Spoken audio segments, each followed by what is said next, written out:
is drawing new attention to the astonishing number of femicide cases across the country. CNN's Valeria Leon reports on how the families of victims are trying to raise awareness. Valeria Marquez's infectious laughter just moments before it was silenced, when the 23-year-old was fatally shot live on TikTok. The beauty influencer was addressing fans earlier this month when a gunman entered her beauty salon in the city of Zapopan in central Mexico. Her murder has put the scourge of femicide back in the limelight. But the killing of a woman or girl for gender-based reasons is anything but rare. Every day, an average of 7 women are killed in Mexico, a country with one of the highest femicide rates in the world. That's according to the Executive National Secretariat. And yet, a recent study found that less than 1% of the cases end in a criminal sentence. Behind every woman killed, there's a mother, a father fighting for justice, but even they are often targeted. Hola. ¿Cómo está? Mucho gusto, señora. This is the 4th safe house that Lorena Gutierrez and her family have been displaced to after their daughter, Fatima, was brutally raped and killed in 2015 by 3 of her neighbors on her way home from school.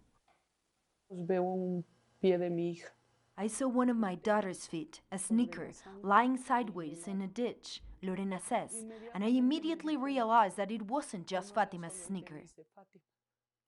Her 12-year-old had been mutilated.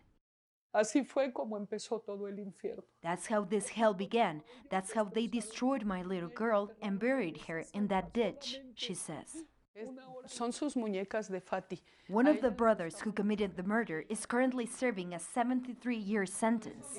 The other one was released after a 5-year sentence, arguing he was a minor when the crime took place. The third culprit was sentenced to a life in prison, only to be reduced to 70 years last January.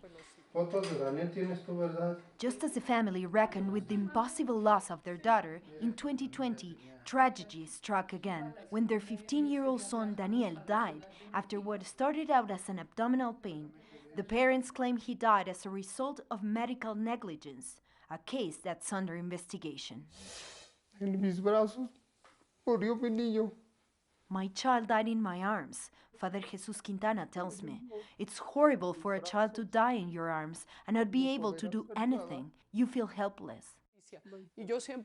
Then, finally, a glimmer of hope for the 2 parents overwhelmed by pain, when Mexico's Supreme Court recognized them this month as indirect victims of femicide, granting the couple reparations and paving the way for other victims' families to do the same.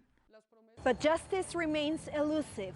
Here in Mexico City, this monument stands as a tribute to the victims of femicide and also as a reminder that their families continue to demand answers from the government. The newly created secretariat, led by Citlali Hernandez, oversees cases of violence against women. They provide legal counsel for cases involving femicide.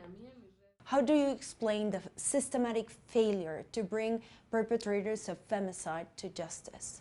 Judges all too easily grant injunctions to offenders, whether it's due to economic pressure or corruption, and as a result, justice cannot be served.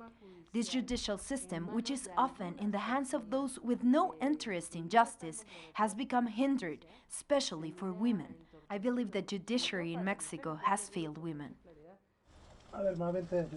For Fatima's parents, the struggle goes on, and their wound feels as fresh as ever. Valeria Leon, CNN, Mexico City.